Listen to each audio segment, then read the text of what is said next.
Good afternoon, Member Gomez. Good afternoon.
Good afternoon, members Medina, Whitburn, and Vice Chair Sanchez. If you could give me a quick audio check, I just want to make sure we can hear you. We can see you, but I want to make sure we can hear you.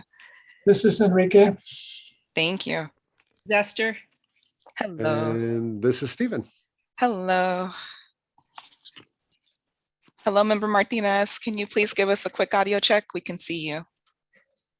Hi, everyone. Good afternoon. Good afternoon. Member Bush, we can see you as well. Quick audio check. Yep. Good afternoon, everyone. Good afternoon.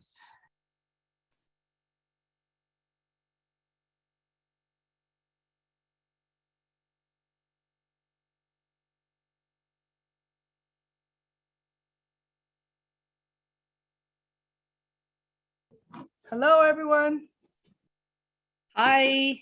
Good afternoon, Chair. I really love it. It's like the Brady Bunch. Hold on. So are we supposed to look down, you know, like how did they do that, or look back and this way? And I don't know, how did they do that? That was really cool though, the way they did it.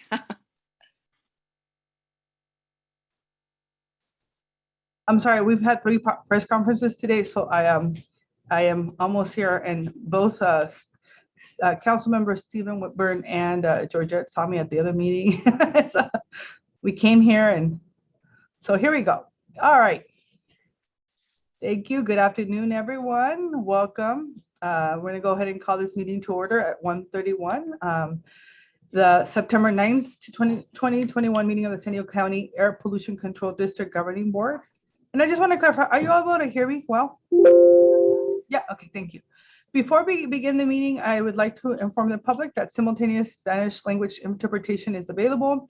I would ask my colleagues to please enable the English setting using the interpreter button at the bottom of their screen, and ask the interpreter please go over the accessibility features in Spanish at this time.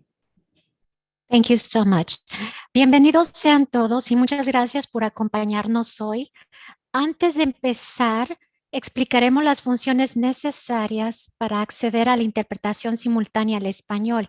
Si están utilizando su computadora portátil o computadora de escritorio, favor de localizar el icono con figura de globo en la parte inferior de su pantalla cuando este aparezca en un momento que termine de explicar, y luego pulsen en interpretación del lenguaje, Language Interpretation, y seleccionen el idioma español. Si están sintonizándonos desde su teléfono, iPad o dispositivo similar, busquen el menú con los 3 puntitos en la esquina superior del lado derecho de su pantalla y pulsen interpretación del lenguaje y luego español. Y tienen la opción de apagar el audio en inglés pulsando Mute Original Audio, ubicado en el mismo menú donde eligieron el idioma español, si ustedes lo desean. Muchísimas gracias. Thank you. Question, Yes. Madam Chair. Oh, there's the interpretation button. It just popped up. Thank you very much. You're welcome. All right, so thank you so much. Madam Clerk, will you please call the roll? Thank you, Chair Vargas. Before I call the roll, I would like to note that all board members are participating via teleconference. As such, all votes will be taken by roll call vote. With that, Member Birkbeck Garcia, Here. Member Bush, Here. Member Elo Rivera, Present. Member Fletcher, Fletcher here. Member Gomez, Here. Member Martinez, Here. Member Shu, Here. Member Medina, Present. Member Whitburn, Here. Vice Chair Sanchez, Here. and Chair Vargas. Vargas here. Thank you very much. So I would like to remind board members to please turn your cameras on and everyone to mute your microphone if you are not speaking. If you'd like to comment, please raise your hand and I will then recognize you. I would also ask that vote for votes. I'm going to ask you this time around, we're going to try something different. Can you please state your name before you say the vote? It's kind of tough to see everybody on the same page. And so sometimes I want to make sure we're recording appropriately. All right, so now we will move on to public communication that any board comments. This is an opportunity for members of the public to speak to the board on any subject matter within the board's jurisdiction, but not an item on today's agenda. Madam Clerk, are there any members of the public that wish to address the board under any of these items today? Thank you, Chair Vargas. There are no members of the public wishing to address the board under non-agenda public communication. All right, so on member comments, are there any board member comments?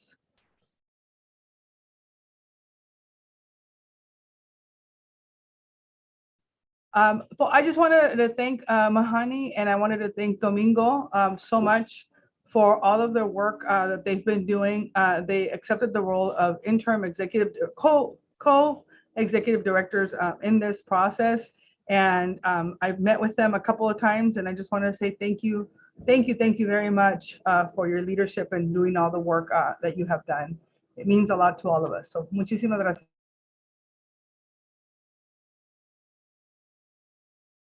Any other member comments? All right, seeing none. We're going to approve the minutes. We're going to move to approve our July 16, 2021 governing board minutes. Is there a motion to approve? Martinez moves to approve. Thank you. Is there a second? Gomez, second. Martinez and Gomez. We have a motion by member Martinez and a second by member Gomez. Madam Clerk, will you please call the roll? Thank you, Chair Vargas. Member Birkbeck Garcia, Birkbeck Garcia, aye. Member Bush,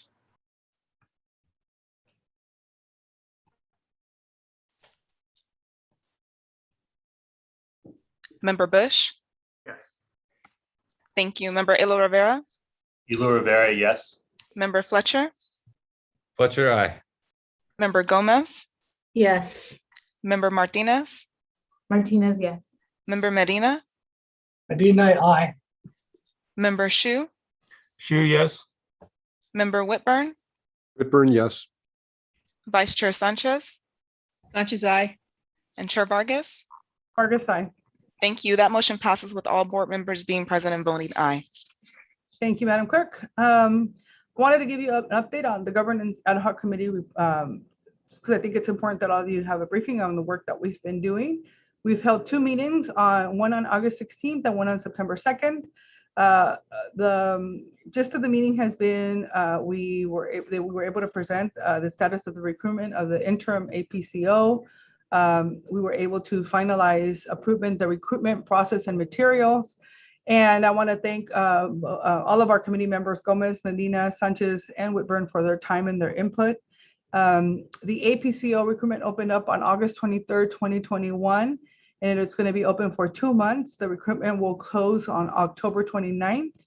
And hopefully all of you will get a chance to have a copy of the recruitment materials. I think we send them out to everyone. If you don't have them, just let me know, and then we will make sure that all of you get them so that we can get the most qualified person for this position. The other items that were discussed in our APCD hearing board membership meeting was the medical professional alternate seat is vacant with no applications received during the recruitment period. The recruitment period will be extended to ensure we get candidates, and if you know any possible candidates, please refer them to Mr. Vigil. The professional engineer seat is currently held by Mr. William Powers. This term is set to expire this month on September 25th, and the recruitment period only received one application from Mr. Powers at this time. The committee received an update on the recruitment for the APCD's Public Information Officer and Outreach Coordinator position. And that PIO position will be tasked with coordinating outreach for the district as well as handling any media requests, et cetera. We've made some recommendations to the team, including requirement of the position to be bilingual in English and Spanish. And again, all the recruitment materials are being shared with the board, governing board, so that all of you can please, if you know of any folks that might be interested, you can share it with them as well. And finally, the committee also received an update on the advancement of the APCD's public participation plan, and the plan is being developed with consultants, and it's one of the recommended actions in the permitting actions report required by AB 423. A plan like this was also recommended in the AB 617 emission reduction plan approved by the board in July. So we are now in development of the draft concepts, and public meetings and workshops are scheduled for this fall, with the goal of presenting the draft plan for public review and board adoption in the winter. Again, I want to thank Deputy Director Vigil for presenting this work to the committee. And I just wanted to see if there's any questions for staff or the committee at this time. All right.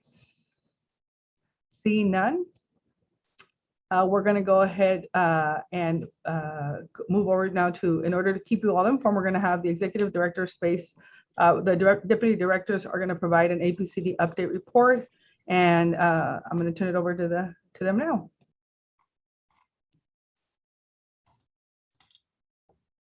Good afternoon, board members. I am pleased to introduce Mike Watt, our new deputy director. Mike joined the district on August 31st, and he's going to be overseeing our support service department as well as rural development planning and incentives programs. We're actually welcoming Mike back to the district because he spent the first 15 years of his career working at the district. And during that time, he was a field inspector. He also managed our incentives program and served as the chief of the compliance division. For the past 6 years, Mike worked for the County of San Diego, serving as a program manager for the Department of Public Works. Welcome back, Mike, and we are ready for your updates. Thank you very much, Miney. I'm glad to be back, and good afternoon to Chair Vargas and the members of the board. Really looking forward to working with you all on some of the important initiatives that we're going to be tackling going forward. Have a couple quick updates to share with you today. One of which is letting you know that on October 6th, which happens to be California Clean Air Day, we'll be conducting a virtual public workshop to discuss future strategies for reducing ozone pollution in San Diego County. We're required to periodically update our state ozone attainment plan, which is known as the Regional Air Quality Strategy, or RAQS, R-A-Q-S for short.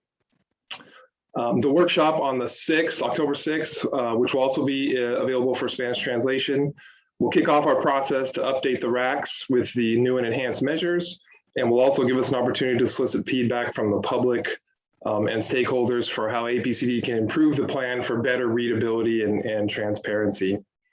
We'll also be collecting ideas from the public and stakeholders on any additional measures that APCD could investigate to achieve further emission reductions as part of that plan. And just want to let you know, we've mailed workshop notices out to all of our permit holders, sent emails to our GovDelivery subscribers, and we're promoting the workshop on social media as well to help encourage participation. Our plan, once we've solicited feedback, is to bring that back to your board for consideration in the fall of next year. So looking forward to that. The other quick update I want to give you all is on the Clean Cars for All program. and to let you know that the recently released draft fiscal year funding, fiscal year 21-22 funding plan for the Clean Cars for All program includes a recommendation for $5 million to expand the program to the San Diego area. So we're excited about that. As you're probably aware, the program provides incentives to help lower income consumers living in or near disadvantaged communities replace their old higher polluting vehicles with newer and cleaner transportation options. The funding is not guaranteed at this point until CARB adopts the spending plan later this year and enters into an agreement with the district. But our staff is currently working with CARB staff to help understand all the programmatic requirements. So we'll be in position to implement the program should that funding become available, hopefully sometime in early 2022. And we just wanted to thank Supervisor Fletcher and his staff for their continued advocacy at the state level to help bring some of those funds to San Diego. So we're really excited and looking forward to that. So that's it for my updates. I'll pass it over to Domingo, who's got a few other updates. And like I said, I'm excited to be part of the team and look forward to working with you all going forward. Thank you. Thank you, Mike, and welcome to the team. I have a couple of updates. Basically, it's two events that I would like to highlight for everyone's awareness. First, UC Davis, in collaboration with the California Air Resources Board, will hold a convening to reflect on the implementation of the Community Air Protection Program, which was established by AB 617, and to envision ways to foster collaboration between all parties to better meet the goals of the policy. The convening will take place on September 27th and September 29th from 5 to 8 p.m. online via Zoom. And it's intended for all participants in AB 617 statewide. This includes community steering committee members, air district staff, CARB board and staff, members of the legislature, and other state agencies. And APCD staff will be participating as panelists in a few of the sessions. The second workshop that I would like to share is CARB will hold a workshop seeking community input on the preliminary results of its after action review of the 2020 fire aboard the U.S. naval vessel Bonhomme Richard. The workshop will take place on September 30th from 5:30 to 8 p.m. The meeting will summarize the work that CARB and APCD have done on the review and seek community input on the preliminary findings and recommendations, an analysis of all available air monitoring data with a comparison against known health values, and an assessment of the health impacts. This concludes our updates. Madam Chair, I'll turn it over to you. Thank you. Thank you to the whole team for doing such an exceptional job during this transition. Now we're moving on to the agenda. Our first item for discussion is to authorize the Air Pollution Control District's continued participation in the San Diego County Treasurer's Pooled Investment Fund. APCD staff has prepared a presentation for this item. Madam Clerk, can you please provide the public instructions for those that wish to speak on this item, and they will be heard after the staff presentation. Thank you, Chair Vargas. If there are any members of the public that have requested to speak or wish to speak on this item, please dial into the conference line now using the instructions provided to you. You will have an opportunity to address the board after the staff presentation. Thank you. Let's go ahead and begin with the staff presentation, please. Thank you, Madam Chair. Good afternoon, governing board members. My name is John Jising, Chief of Business Support Services, and this item proposes to authorize the Air Pollution Control District's continued participation in the San Diego County Treasurer's Pooled Investment Fund. Today's proposed actions would authorize the district to enter into an investment management agreement. The agreement continues the current investment relationship between the district and the County of San Diego and provides for the investment of funds in the San Diego County Treasurer's Pooled Investment Fund. The treasurer will continue to manage and invest deposited funds on behalf of the district in accordance with the treasurer's pooled money fund investment policy. Interest earnings on the pool investment fund will be accrued to the district funds based on average daily balances. The proposed actions continues the investment of funds in the treasurer's pooled investment fund, and the agreement is required as a result of the district's fiscal separation from the county. Hank Kim, Chief Investment Officer from the Treasurer Tax Collector Office, will provide a brief overview of the county investment pool, which has a strong track record of outperforming comparable alternatives. And I'll turn it over to Hank now. Hank? Great, thanks, John. Good afternoon, board members. It's my pleasure to give you a brief, high-level overview of the county's investment pool. Next slide, please. So the county pool invests the funds of over 210 public entities, including all of the county's money, the schools, and other public agencies. Assets under management peaked at $13.2 billion in April. We usually hit our low balance of around $9 billion during the summer months, and we hit our peak during the property tax due dates. All of the investing is done in-house. We have a dedicated staff of investment professionals with decades of experience, and we have been rated AAA over the past 20 years, which is the highest rating category. And this differentiates the County of San Diego from most of the other counties in the state which do not have a rating. And we think a rating is important in that it provides another layer of security to all of our pool participants. Next slide, please.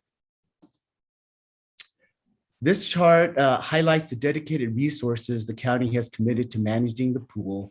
We have experienced staff on both the investment and accounting side, and we also have multiple layers of external oversight as seen in the orange boxes.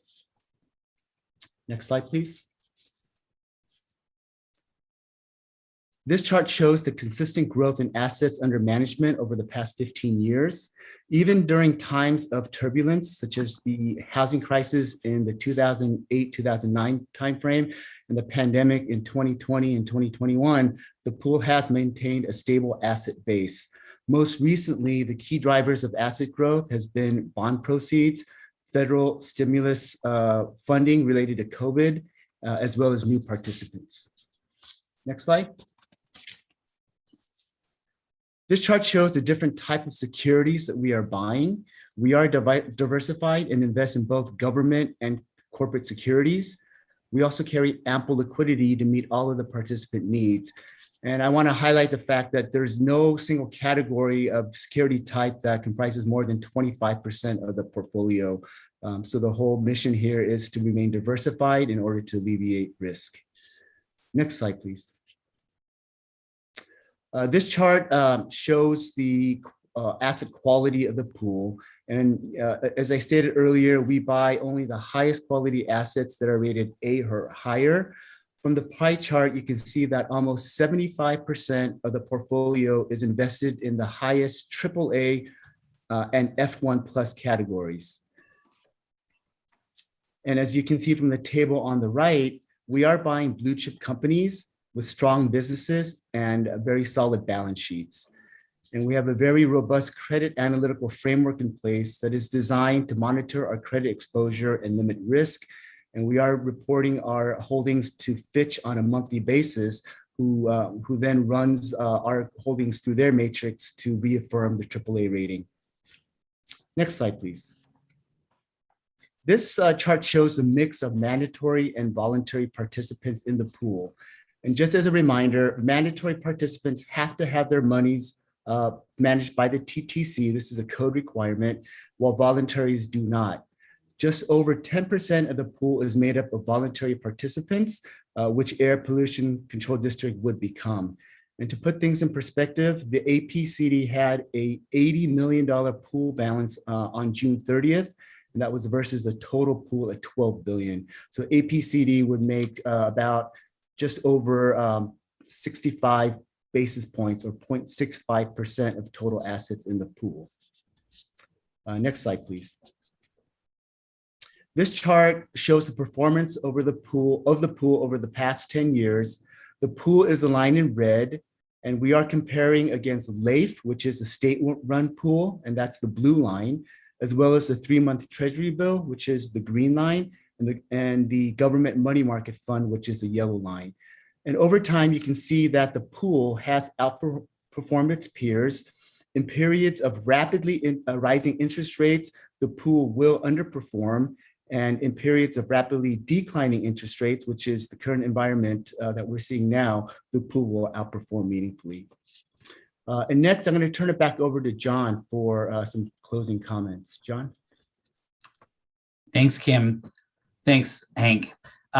Today's proposed actions are to adopt a resolution authorizing the continuation of an investment account in the San Diego County Investment Pool administered by the Treasurer Tax Collector, and authorize the district to approve and execute the investment management agreement between the San Diego County Air Pollution Control District and the County of San Diego Treasurer Tax Collector to formalize the district's continued participation in the Treasurer's Pooled Investment Fund. And this concludes our presentation. Thank you very much.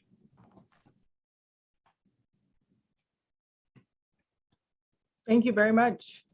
Madam Clerk, are there any members of the public that wish to provide public testimony on this item? Thank you, Madam Chair. There are no members of the public wishing to address the board on this item. All right, let's open up to the floor for board member comments. Do we have any questions or comments from board members? I have 3 folks. And I didn't see how y'all raise your hands. So why don't I I'm going to start from this side. Member Chu, Member Gomez, Member Medina, and there's a 4th person that Go ahead, Member Chu. Thank you. I just have a quick question for Mr. Kim.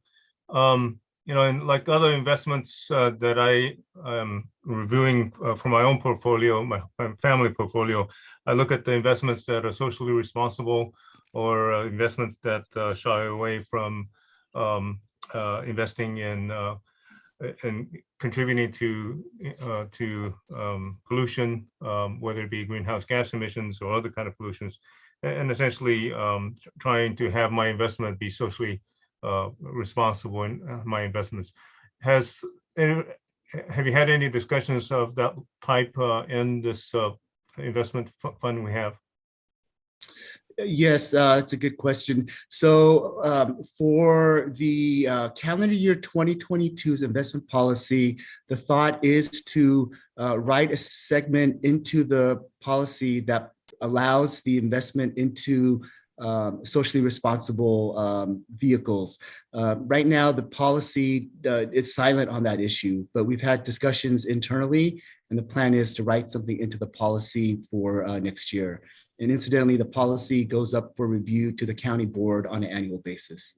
Great, thank you very much. And you understand the issue here, in which we're trying to control air pollution, and we're invested in many companies that essentially a lot of auto companies, in which their position is to produce more cars, and kind of contradicts what we're trying to do as an organization.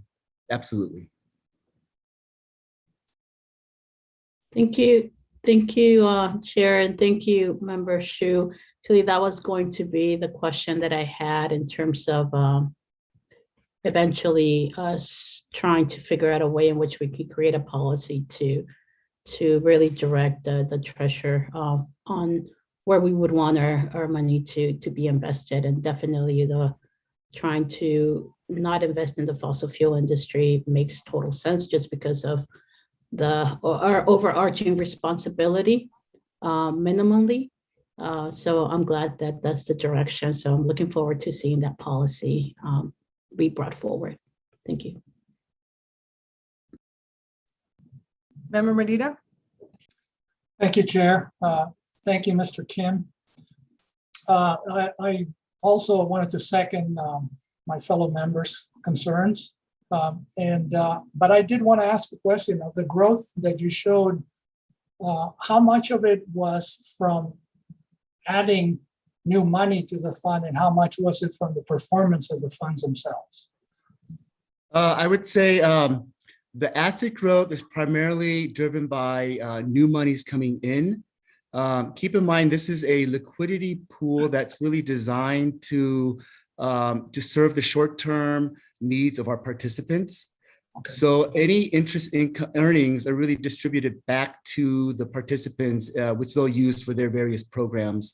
But the bulk of the growth that we've seen has really been bond proceeds. So as school districts are out in the market issuing bonds, that money comes into the pool, and we'll invest that until they're ready to spend that down. So that's been, I would say that's probably, 3/4 of the growth. And then the balance will be, the federal COVID money was a good chunk last year. And then finally, new participant growth, which is really what I would consider quote unquote new money that's, that's above and beyond what we would have expected for that calendar year. Okay. So what percentage would you say is the growth, the performance on an annual basis? Well, depending on the interest rate environment. So if you do a quick back of the envelope calculation, if on a $10 billion pool, we're earning 70 basis points, right? So that's, 0.7%. So the interest income and asset growth is not really the primary driver at this point. And in a different interest rate environment, when we were earning, close to 1.5%, then that was meaningful because that would be, translate to about $150 million of earnings. But just given where we are with the current rate cycle, it's not really meaningful, unfortunately. Thank you. We're hoping things will change, as the Fed decides to, or hopefully will start to raise short-term rates in the near future. Yeah, well, thank you. Thank you. Vice Chair Sanchez, I think you had your hand up and then you put it, are you good? Yeah, I'm fine. Okay, I just had a quick clarification. So do you actually have an investment believes process or system in place? We do not have a current system in place, but again, the thought is to write something in so we can at least, recognize it and think about it for the upcoming investment policy year. Okay, that's fantastic. I'm trying to make sure that we do that at SD Sarah as well, but I think having also including responsible corporate governance and including like the management of environmental and social governance factors, I think there's long-term investments that we can do that actually have a direct impact. And then any investments associated with climate change and economic transition, I think it's important to note those. So I think that would be really important for us to look at it as we're moving forward. So thank you for that. Okay, thank you. With that, do I have a motion to approve? So moved. Was that Sanchez? Yes.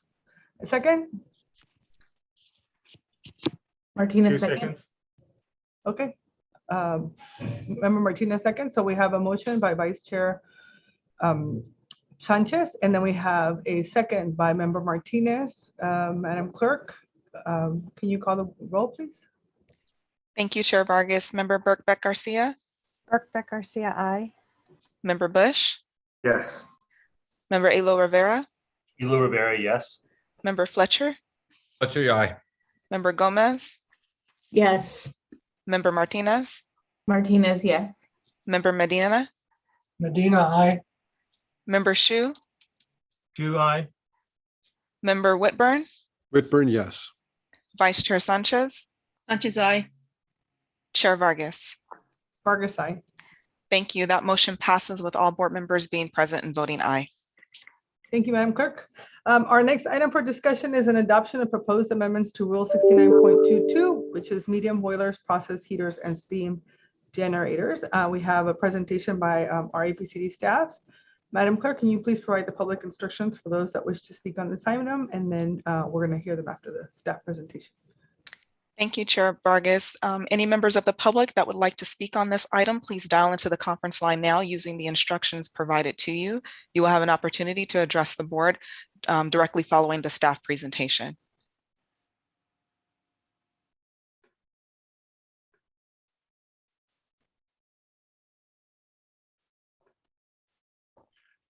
Great. Good afternoon, Chair Vargas and members of the board. I am Angela Ortega Fish, Supervising Air Resources Specialist for the Air Pollution Control District.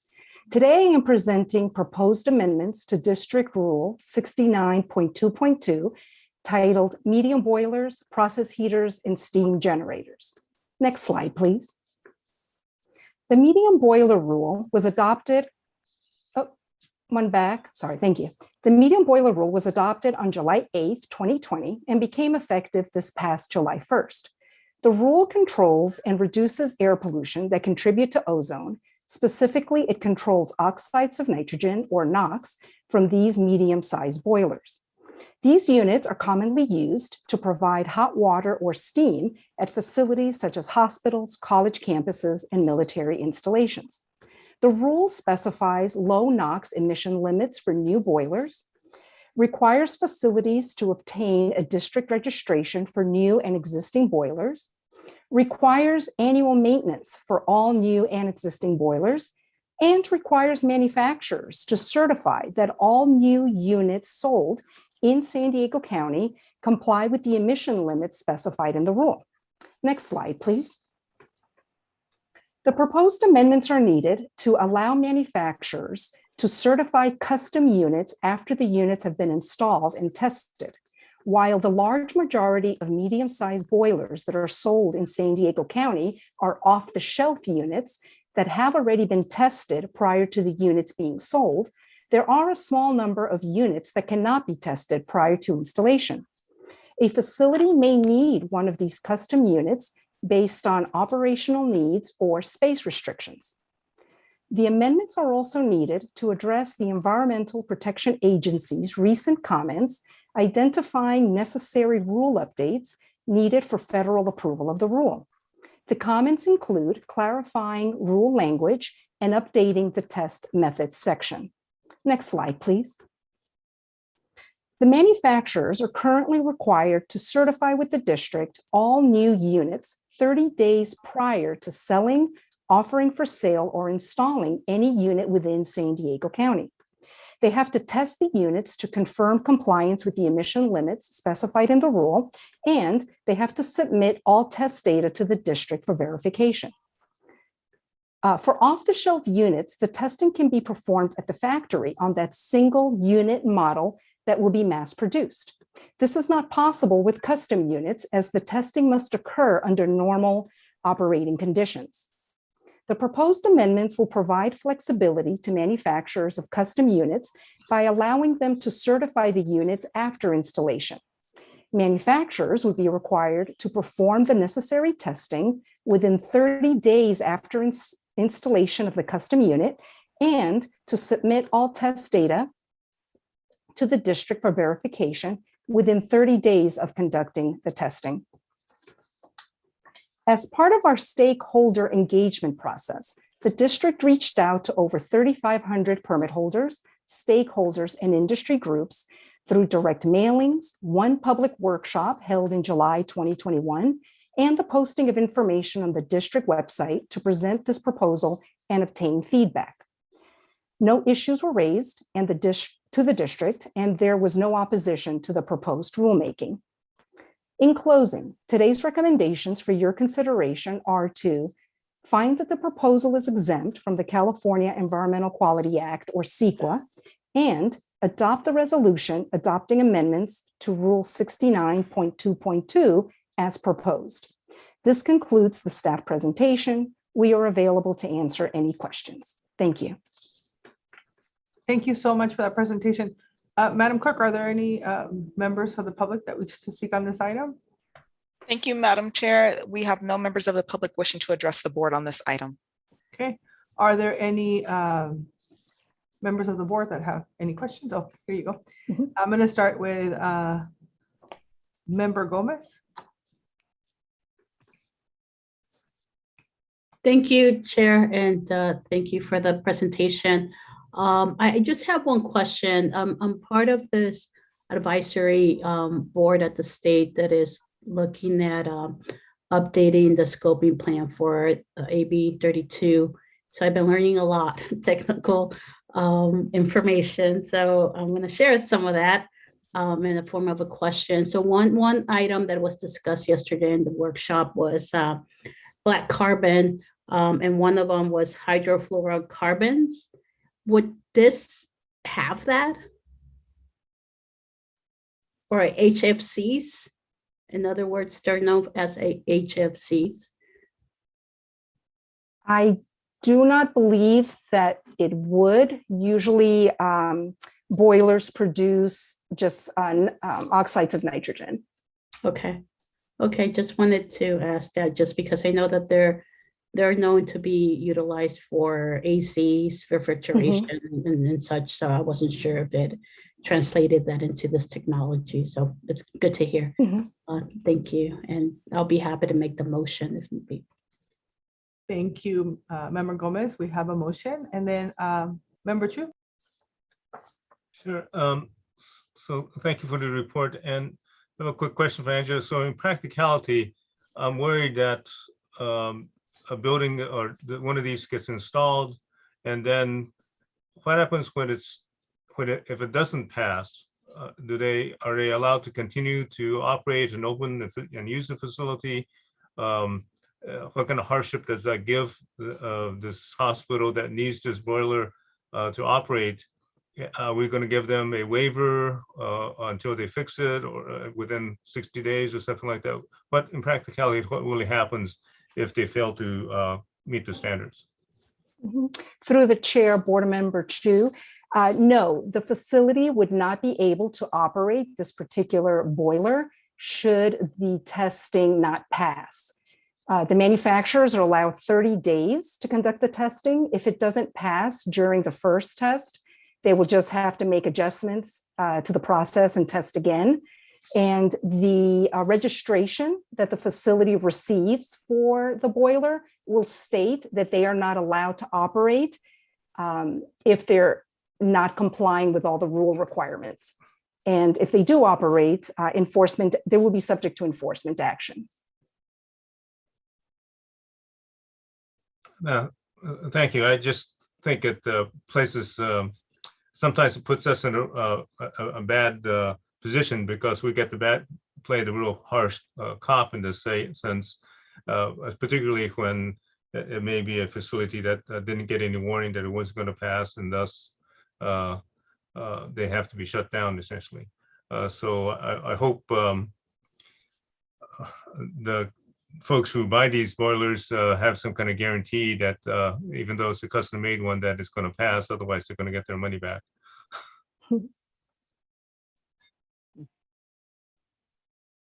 Thank you. And I'll go ahead and second motion. Thank you.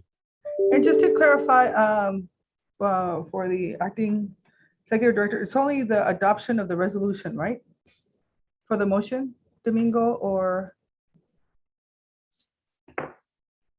Because the staff made two recommendations, so I just want to make sure that the motion that we're making is to adopt the resolution entitled Resolution Adopting Amendments to Rule 69.2.2, only one item. That's correct. Correct. Chair Vargas. That's Okay. correct. All right, because the requested action has two items, and I should have asked this sooner, but I didn't, so I apologize. Thank you. Thank you, problem. Member Chu. All right, Member Medina, and then Member Hilo Rivera. Thank you, Chair.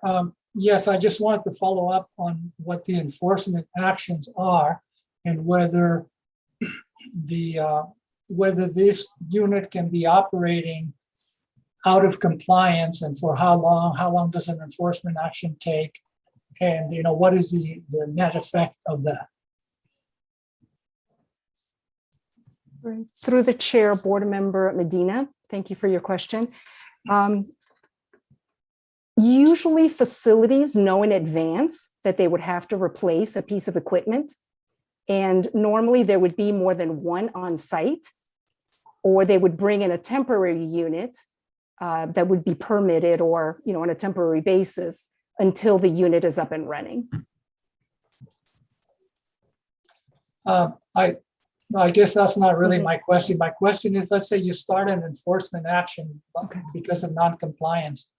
What, during that enforcement action is the unit operating? And are they paying a fee or a fine? Does it, what's the disincentive to continue to operating out of non-compliance? Angie, may I assist with this question? Thank you, Board Member Medina, for your question. So this unit would be subject to enforcement actions. The vast majority of our enforcement actions result in monetary penalties. They're assessed on a daily basis.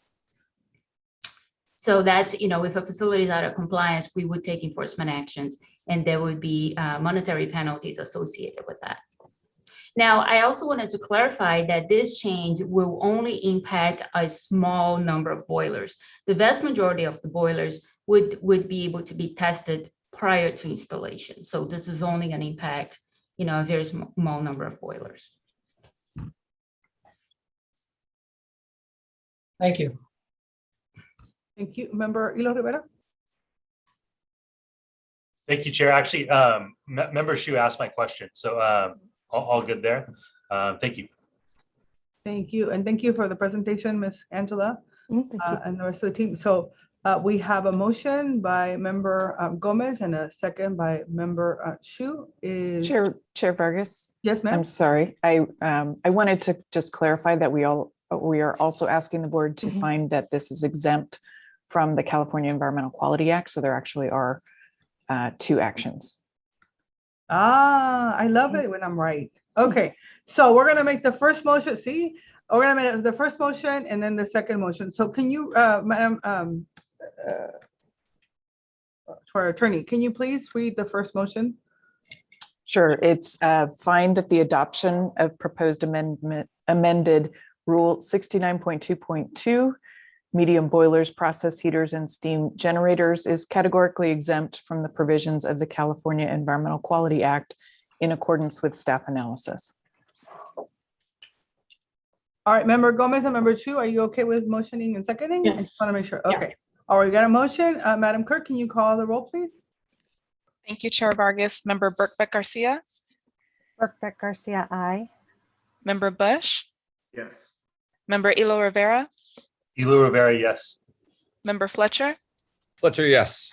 Member Gomez, Gomez, yes. Member Martinez, Martinez, yes. Member Medina, Medina, yes. Member Shu, Shu, yes. Member Whitburn, Whitburn, yes. Vice Chair Sanchez, Sanchez, aye. Chair Vargas. Vargas, aye. Thank you. That motion passes with all board members being present and voting aye. Fantastic. Now, the second motion is to adopt the resolution adopting amendments to Rule 69.2.2- medium boilers, process heaters, and steam generators of Regulation 4 of the rules and regulations of the San Diego County Air Pollution Control District. Do we have a motion? Also, I'm no. happy to make the motion, Gomez. We have a motion by member Gomez, and I think I heard member Medina with a second. All Yes. right. Any discussion, members?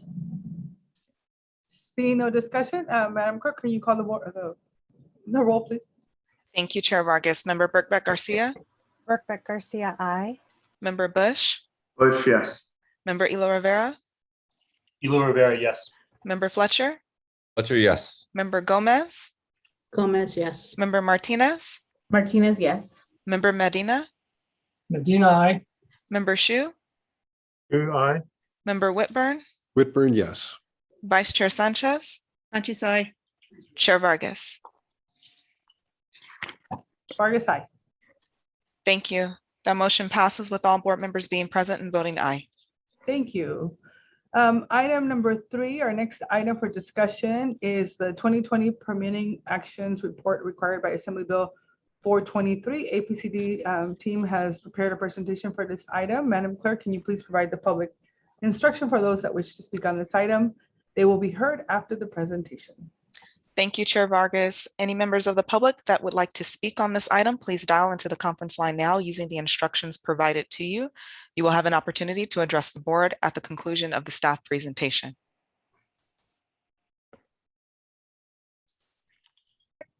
All right, team, I'll turn it over to you. Hello again, Chair Vargas, members of the board, members of the public. Once again, my name is Mayani Luther. I am a deputy director for the district. I oversee the compliance and engineering divisions. Before we begin, I would like to introduce Mohsen Azemi, who is our chief of the engineering division at the district. In 2019, California Assembly Bill 423 amended state law to restructure the governing board for the district, and also to increase transparency and public engagement. One of the mandates in 423 requires the district to prepare a report that summarizes permitting actions in the 2020 calendar year to assist this board in considering amendments to district rules to ensure they provide adequate opportunities for public engagement related to permit applications. As required by 423, the district published a draft of the permitting report by July 1st of 2021, and we held a public meeting on July 29th to obtain comments from the public on how we can enhance public engagement. We are here today to present the 2020 Permitting Action Report and propose recommendations to enhance transparency and public engagement in district permitting actions. Next slide, please. Before we discuss the report, we would like to provide a very brief overview of the district, just to provide some context for members of the public that might not be very familiar with how we serve our communities. The district is the local air pollution control agency that regulates sources of air pollution in San Diego County. Our mission is to improve air quality to protect public health and the environment. This slide shows some of our key programs that were designed to protect public health and the environment. Starting with our ambient air quality monitoring, under this program, we measure air quality to track progress towards meeting clean air standards. The resulting air quality data assists us in the development of plans and measures to attain clean air standards, including rules, regulations, and strategies to reduce air pollution. Equipment and operation that can emit air pollution are required to obtain a permit from the district. We issue permits with conditions to ensure ongoing compliance. The sources that we regulate are subject to regular inspections to verify ongoing compliance. The district also has an environmental justice program to ensure environmental justice and equity is integrated into everything we do. This agenda item is related to our permitting program, so that's going to be the focus of this presentation. I'll now turn to Mohsen Azemi, who is the Chief of Engineer Division, and he will go over the information in the Permitting Action Report and discuss the proposed recommendations to enhance public engagement. Mohsen? Thank you, Maini. Good afternoon, Chair Vargas and members of the board. I'm Mohsen Azemi, Engineering Division Chief, and I will continue with Maini's presentation. If we could have the next slide, please. Under state law, the district has authority to permit stationary sources, but does not have authority to permit mobile sources such as vehicles, airplanes, trains, or ships. But operations and equipment that can emit air contaminant at stationary sources are required to obtain permits from the district. And these equipment could be operated at very large to very small stationary sources, such as power plants, factories, landfills, as well as gas stations and dry cleaners. And also equipment such as boilers that we just talked about, a rule for the boilers, and engines operated at various public and private institutions would also require to get permits from the district. Prior to issuing a permit for a new, modified, or relocated equipment or operations that can emit air contaminants, the district evaluates the emissions from the proposed equipment or operation to ensure the operation can comply with all applicable air quality rules and regulations. We can have the next slide, please. This slide looks complicated, but it isn't really. It shows an overview of the district permitting process. The process begins when an application for a permit is submitted to the district, and the application is posted on the district's website according to AB 423. The district first makes a completeness determination review to ensure that all of the necessary information has been submitted along with the application. Then the district evaluates the proposed equipment and the resulting emissions associated with the operation of that equipment. And only if the operation is expected to comply with all applicable air quality rules and regulations and any required public notification, the district issues an authority to construct with specific conditions to ensure compliance. Once the equipment is installed, then the facility provides a construction completion notice to the district. And after that, the equipment is put into operation, where the district conducts the field inspection. If the equipment has been constructed and installed in accordance with the authority to construct and is operating in compliance with all applicable air quality rules and regulations and permit conditions, then the district issues a final permit to operate with conditions to ensure ongoing compliance. We can have the next slide, please. This graph is a look back. It looks at the total number of applications received by the district over the past 6 years to give you an idea about the numbers. On the average, the district receives and reviews and processes approximately 40 permit applications per month and about 500 per year. We can have the next slide, please. Now, this graph shows the number of applications by equipment type.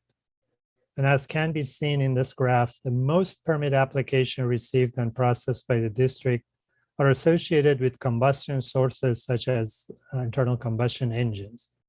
However, the district also evaluates permit applications for gas stations, various types of coating operations, such as coatings of ships, automotive, wood, or metal products, mineral industry applications such as aggregate, rock, asphalt, and concrete batch plants, treatment and remediation processes, which is the removal of contaminants from water or soil, and other miscellaneous operations such as landfills, wastewater treatment plants, abrasive blasting, manufacturing, and portable equipment. This slide also shows Title V applications, which are related to the Title V of the Clean Air Act, Federal Clean Air Act. This is a requirement for obtaining a federally enforceable operating permit from some of the larger sources in the district. And this requirement applies to major sources of air pollutants and some other specific sources. And Title V sources must apply for and permit renewed every 5 years. May I have the next slide, please? There presently are some opportunities for public engagement during the permitting process. For example, District Rule 15, Permit Process Public Notification Rule, that was adopted in 1990, was intended to provide the public with an opportunity to receive copies of permits for projects or facilities they are interested in upon issuance of the permits. However, the rule could be updated to reflect current electronic means of notification, as well as to provide additional opportunities for meaningful public input during permitting. Another opportunity is upon issuance of any authority to construct or temporary operate a revised permit to operate, a copy will be mailed on the database to any person or interested group who has requested a copy in writing, and the permit file will be open to public inspection to extent required by California Public Records Act request. May I have the next slide, please? Under AB 423, there was a requirement that by July 1 of 2020, the district to post permit applications within 3 business days of their receipt and accept and consider all public comments received before taking final action on approval of the permits. As required by AB 423, the district has been posting permit application on its website. And as shown in this slide, the review, in order to view those permit application, one can go to the district's website at www.sdapcd.org and click on I want to, and then select permit applications. May I have the next slide, please? There are existing local, state, and federal regulatory requirements for public notifications and opportunities for public comments related to permitting actions. For example, district's new source review rule requires public notification for certain new or modified sources with higher emissions concentrations based on an air quality impact analysis. Also, state law requires public notification for new or modified sources which will have an emission increase and that are located within 1,000 feet of a school. And then finally, federal regulations also require public notifications for the initial permit, the major revision, or renewal of a Title V permit. Based on the type and emission levels of application received by the district, presently about 6% of applications require public notification under these requirements. May I have the next slide, please?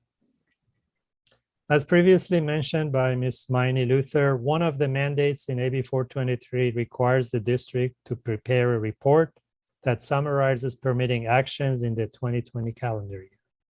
This slide summarizes the number of applications, permitting actions, and public comments received that is included in more detail in this 2020 permitting action report. Based on these numbers, the district believes there are opportunities for greater public engagement. As shown in this slide, only 6 public comments related to permit applications were received in total calendar year 2020. And may I have the next slide, please? On June 29 of this year, the district released a draft of the 2020 Permitting Actions Report for public review and issued a public notice for a public meeting to be held on July 29th. Public meeting outreach was conducted by posting the meeting notice and draft 2020 permitting report on the district website and by reaching out to multiple organizations and committees such as Environmental Health Coalition or EHC, Industrial Environmental Association or IEA, Casa Familiar, San Diego Unified School District, and the Portside Environmental Justice Steering Committee. Also, the district permit holders and about 4,000 email addresses via the district's GovDelivery email distribution service. About 1,000 members of the public who had reported air quality complaints to the district, and other stakeholders and members of the public via social media, such as Facebook and Twitter. Then on July 29th, the district conducted and held a virtual public meeting to discuss the draft report. Spanish interpretation services were provided during the meeting. And additionally, the meeting was available on district's YouTube channel. Approximately 20 participants attended the public meeting, including representatives of community organizations, regulated sources, and members of the public. The district addressed general questions and comments during the public meeting, but additionally, written comments were submitted proposing some revisions to the report and recommendations related to the proposed strategies to enhance public engagement. The proposed revisions were incorporated into the report submitted to the district, and the recommendations regarding the proposed strategies for greater public engagement are being evaluated and will be brought back to the governing board for consideration and adoption at a future meeting. We have the next slide, please.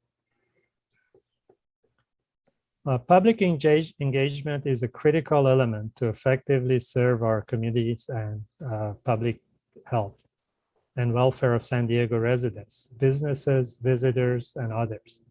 The district believes there are opportunities to promote public engagement and is focusing on the following strategies.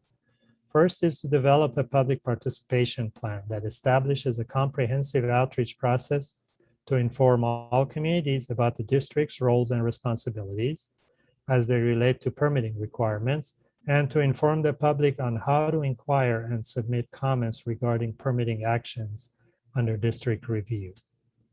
Second is considering revisions to District Rule 15, again, Permit Process Public Notification Rule, to provide further opportunities for all members of the public to stay engaged in permitting process by receiving informative updates and by understanding how to provide comments and or to inquire about projects in their community. And then finally, districts evaluating its website to ensure that it is informative and more user-friendly and continues to make improvements to its website. Next slide, please. So in conclusion, staff is recommending that the board receive and consider the 2020 Permitting Actions Report and comment on staff's proposed recommendations to enhance strategies and public engagement in district permitting action. Thank you for your considerations. And that concludes my presentation. Thank you for your presentation. Madam Clerk, are there any members of the public that wish to provide any testimony on this item? Thank you, Madam Chair. We have received no requests from the public wishing to address this item. All right, and we have Member Chu and Member Gomez. Whoever wants to go first. Member Chu. Sure, I guess it's my turn to go first. I have a question. What percentage of the permits applications are required to give notification to neighboring residents, and to what distance does that notice go out to? So for example, if someone is going to put in, has application for a broiler or some kind of other stationary source, how many of these permits require a notification of the neighborhood, and how far does it go out in terms of that neighborhood? Thank you, Member Shu. That's a very good question. And part of my presentation, I mentioned that in 2020, we had about only 6% of our permit applications that required public notification. And then there are different public notices that required, if, for example, the equipment and the source is located within 1,000 feet of a school, then the public notice will be distributed to all the parents of the children attending school. There is a requirement for public notification under a new source review rule, and a requirement for Title V permits for new major revisions and renewals. Those requirements are generally complied with by issuing a notice to all the interested parties that have expressed it. They don't have to live right next to the facility, but if they have, for example, expressed interest to receive notices for permits issued to certain type of sources, such as Title V sources, they will get that notice. Also, there's a requirement, this is a federal requirement, and personally, I don't think is very effective, but there's a requirement to publish a notice in the newspaper of general circulation, which I think we all know nobody really reads those notices. But those are the types of notices, depending on the type of notice. But overall, all of these combined, there's about only 6%. Thank you. So maybe that's why we don't get a lot of comments from the public before the permit is given. So in your consideration of re-looking at notifications, you're also looking at the Facebook notices and other social media notices. I know we have the ability now, I guess those of us who campaign for public office know this, we have the ability to put out notices on Instagram, Facebook, and a number of other social media sources within a geographic area. And that's another method of providing notices that seems to be what is more of a trend, as opposed to publishing in a newspaper, which was done probably even before my lifetime. That was the method of communicating. But we now have new methods to communicate with communities. That's absolutely correct, and we are going to consider some of these as we bring back some recommendations for the board to consider adoption. Sorry, Maini, go ahead. No, that's okay, Member Shu. Just to add to what Mohsen said, I think these numbers highlight the benefits that Assembly Bill 423, brought, because there is definitely a lot of requirements to promote public engagement, and our recommendations. One of the things that we're recommending is the public participation plan, under which we're going to explore different avenues, including social media, to promote public engagement and make sure that we publish informative, facts for the public to be able to understand, how we serve our communities. Correct. I appreciate that. I just want to note that, even as a member of the APC board, I don't regularly go to your website and check out what's happening in terms of who's applying for permits. In fact, it's nice to know you have that information, but I doubt very many people are going to scan that on a regular basis. In fact, probably less than 1% of the whole county is going to do that. So I'm glad we're looking into other ways to provide public notice for all of our permit applicants. Member Gomez? Yeah, thank you, Chair, and I appreciate the questions that Member Shu brought forward. My questions were pretty similar in terms of public participation. I saw your reference that the 6% is pretty little, and I think there was one where there was only 6 folks that participated in giving comments. What is the timeline to bring forward the public participation protocol, I guess, plan? Member Gomez, we are currently in the development phase of the public participation plan, and we're hoping to go into workshops in the coming months in the fall, and then bring back the plan for board approval in the winter time. In the winter. So early next year. Okay. And then just going back to so my only concern on that, and I'm glad that we're in the process of moving forward with developing the public participation plan, but I'm just wondering, in the meanwhile, folks are applying for permits and no one is being notified unless you go to the website. So I'm just wondering if we can do some amendments from here till we bring the more robust plan, and not wait till then. That's just my concern. So is there a possibility that we can do some minor adjustments in the way that we're engaging folks and notifying them from here till then? Absolutely, there's by law. Absolutely, there's definitely opportunity. We are required to do a certain level of outreach, but it doesn't prevent us from going above that. So we certainly will look into the opportunity of using more our social media to communicate with the members of the public and make sure that we are attracting those interested parties to our website so that they can see all of that information. Okay, and then go ahead. Oh, I was just gonna ask. I don't know if I heard you correctly, Mosen, but if you said something about if a permit is being asked that is within 1,000 feet of a school, we notify the parents of the kids. Is that correct? Or can you clarify that again? Sure. Member Gomez, the requirement, which is part of the state law actually, is that if there is a piece of equipment that is being installed that has increase in emissions that is located within 1,000 feet of a school, and when we talk about school, we look at school boundary, then there's a requirement that district prepares a notice and then requests school principal to either provide the addresses for the kids' mailing addresses or to distribute that notice to the parents of the children attending the school. Yes. Okay, so I did understand it correctly. I'm wondering, can we expand that notice? Because it's good that we're notifying the parents of the kids that are going to that school, but are we notifying the residents that are within the quarter mile or within a certain buffer of this location? And if not, if we can look into that, I think it would be very beneficial. And that is a very good question. And that is, I think, part of what Member Chu also asked.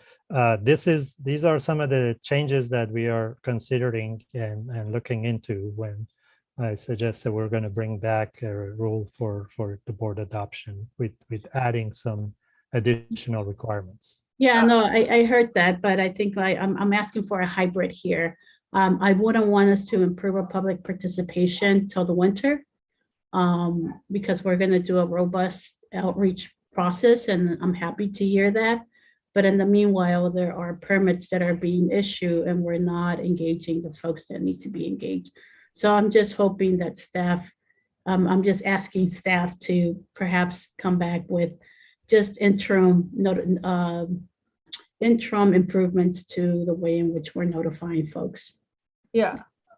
So I really appreciate that, and I'll turn it over to Member Ila in a minute. But some of the questions that I had were, I'm hoping that this is a transition plan and not necessarily the whole plan, because we are living in a different world right now, right? We're living in a Zoom world. We're all like on Zoom right now, and we're talking about social media. But I really think that the promotora model has to be included in the dissemination of information.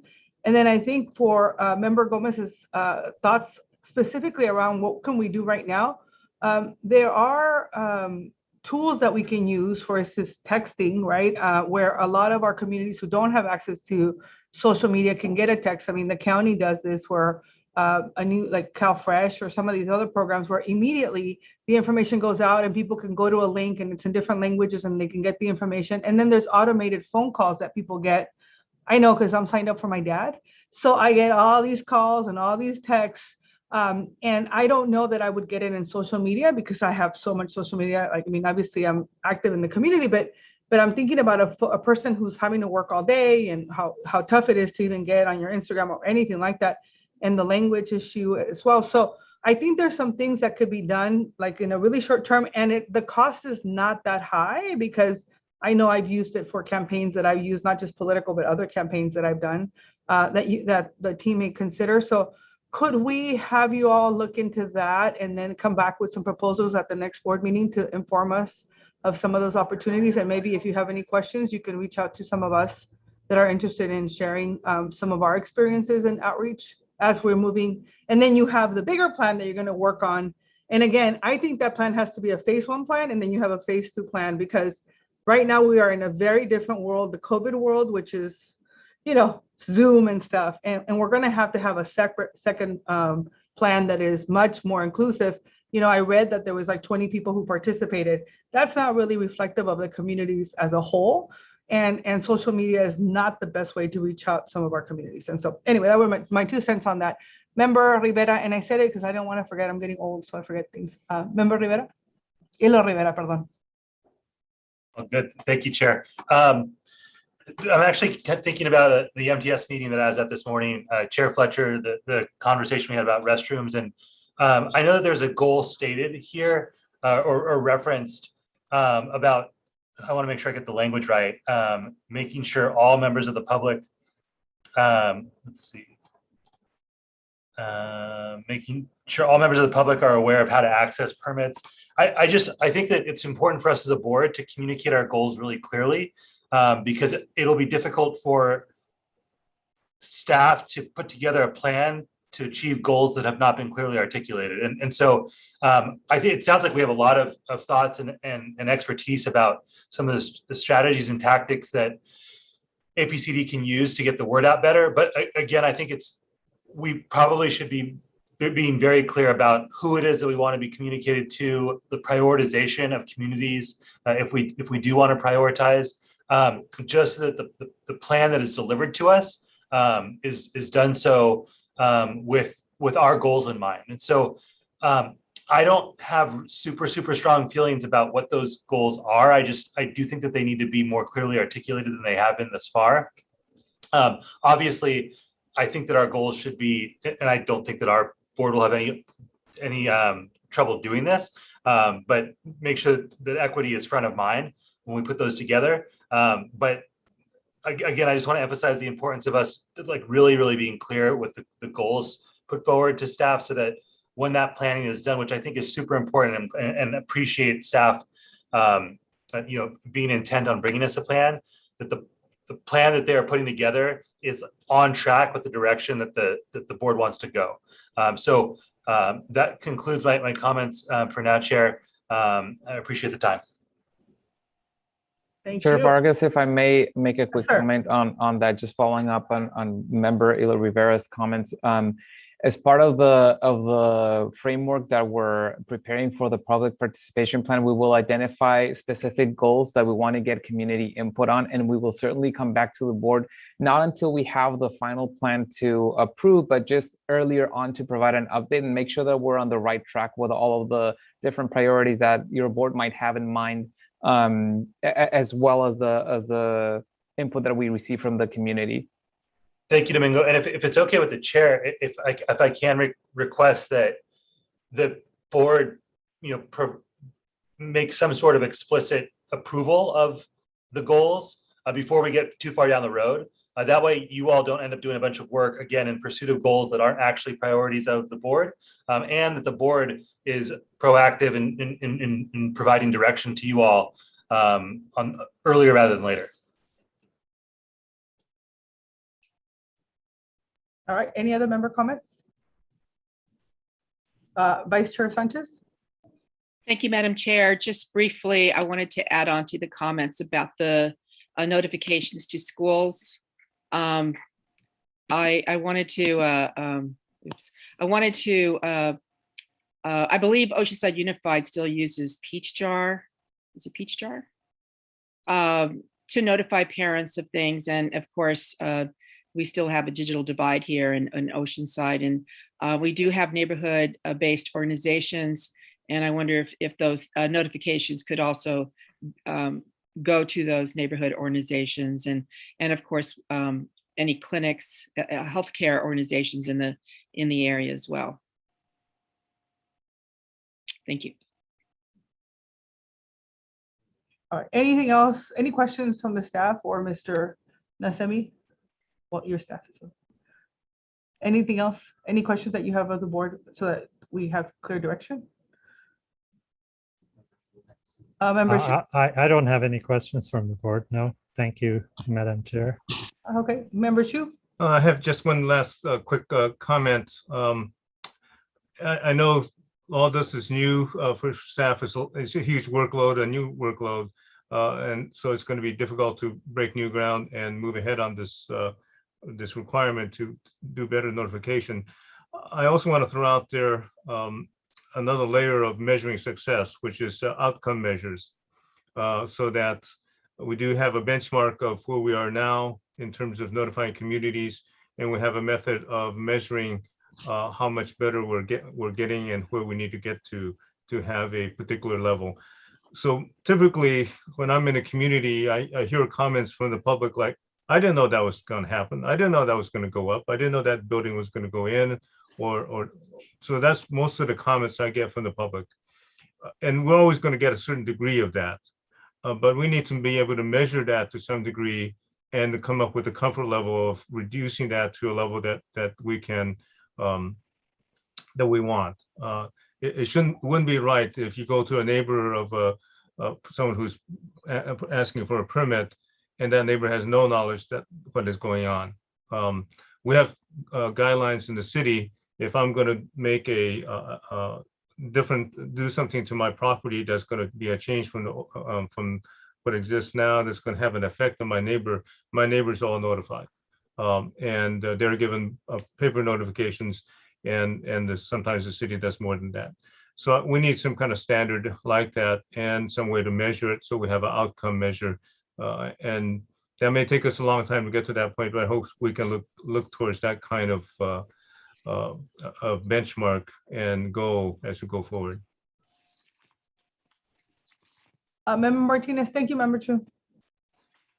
Thank you, Chair. Just speaking about outreach, I just want to say that I am happy to help in this as well, because I know you staff won't know all of the community organizations in our neighborhoods, and I would never expect you to take that on. So I commit to sharing that information, and also I just encourage staff to anytime, you know, if something if there's any way we can help support. I'm very mindful about our capacity at Apcd right now with staff, and I don't want to overwhelm. So for myself, I'll speak for myself that you can always, you know, let us know about limited capacity or any challenges that you're having, so that, or ask for clarity or assistance. Like, I'm happy to provide that, because I know there's just a lot going on right now, and any way we can be more clear or help in the outreach, I think that's also, the onus is also on us that live in these specific neighborhoods and areas to be able to reach out to the stakeholders in our neighborhood, because we know who they are. So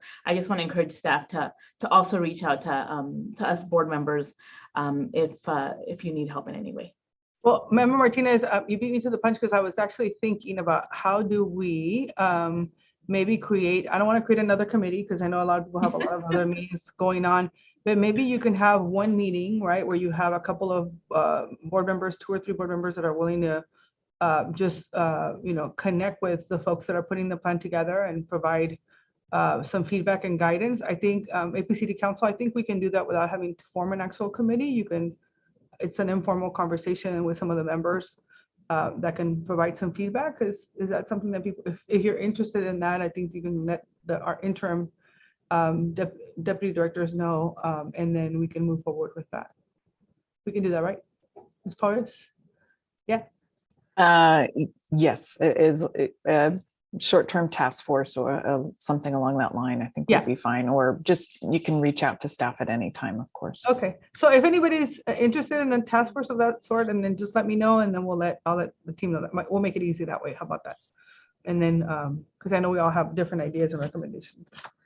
Great, thanks. All right, with that, do we have a motion to accept proposed recommendations to enhance transparency and public engagement in district permitting actions? So moved. Sanchez.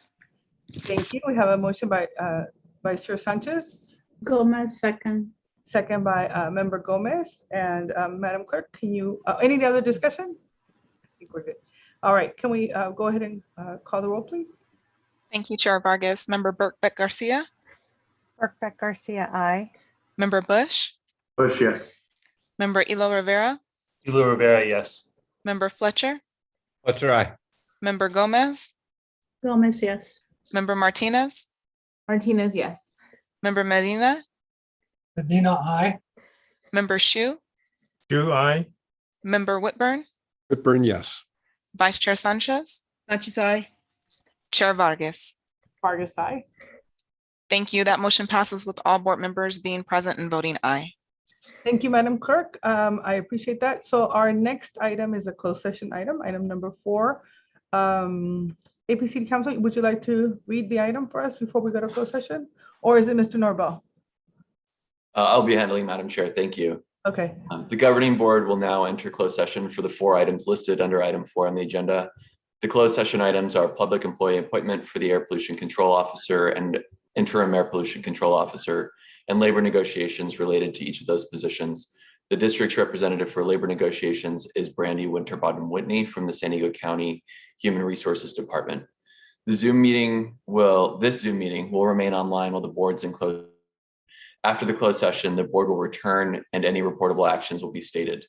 Board members, please use the separate Zoom link that was sent to you in your calendar invite to access the closed session. Thank you. And do we ask now if there was any public comment first before we go to closed session on this item? Yes, that would be appropriate, Madam Chair. Madam Clerk?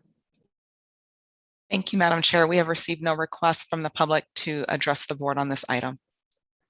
All right, with that, we head over to closed session. Thank you.